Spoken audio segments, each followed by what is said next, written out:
అమ్మా అమ్మా ఎంతగానో మెచ్చుకోవాలరా బాబు. ఇక్కడ పోతుంది గ్యాన్ని అడుగుదామా, చెప్తుందో చెప్పదా ఇంత. అబ్బా ఎవరిని అడగాలి, దిమ్మ ఖరాబ్ అవుతుంది. సిటీ కొత్త మరి కొత్తనే కొడతారే, ఎవరిని అడుగుదాం.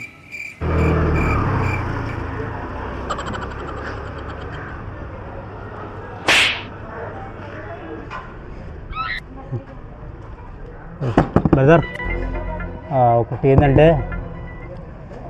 సిటీకి కొత్త, నేను అడ్రస్ కావాలి, చెప్తావా ప్లీజ్?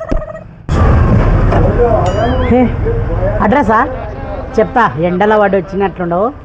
సరా ఒక ఛాయ్ తాగు, 2 బిస్కెట్లు తిను. నీకు అడ్రస్గా నేను చెప్తా. నేను ఎందుకు అంత కుదరం పెట్టినా చాయ్తనా? ఈ అడ్రస్సా? ఈ అడ్రస్ మనకెందుకు తెలియదు.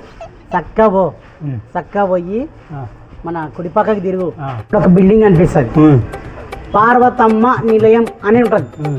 అందులో ఆ పార్వతమ్మ కూడా నిలబడ్డది అనుకునేవు, అది ఇంటి పేరు. అది ఆ నుంచి జర్ర ఇంటికి తిరిగితే జర్ర ఇంకో రోడ్ వస్తుంది, అట్లా ముందరికి పో.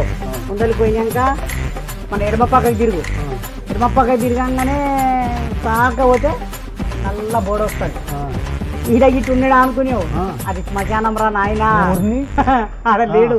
ఆ నుంచి జర్ర ఇట్లా సైడ్ చూసినా అంటే చిన్న తవ్వు వస్తుంది సందు, అది దాటుకొని అద్దలకి పోయినావు అనుకో, అక్కడ డెడ్ ఎండ్ అదేం లేదు.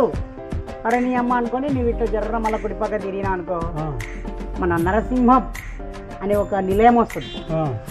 ఆడికి పోయి నీ ఓటు పేరు అడిగినామంటే తక్కువ అని చెప్తారు. ఫోన్ తీసుకో, బయలుదేరు.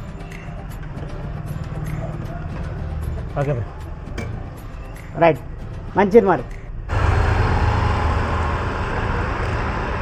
కుడి బంధు ఎడమ బంద్ అన్నాడు, కుడి బంద్ అన్నాడు, మధ్యలో శ్మశానం అన్నాడు. ఏమిందో నాకు అసలు అర్థం కాకపోతే చెప్పిండే.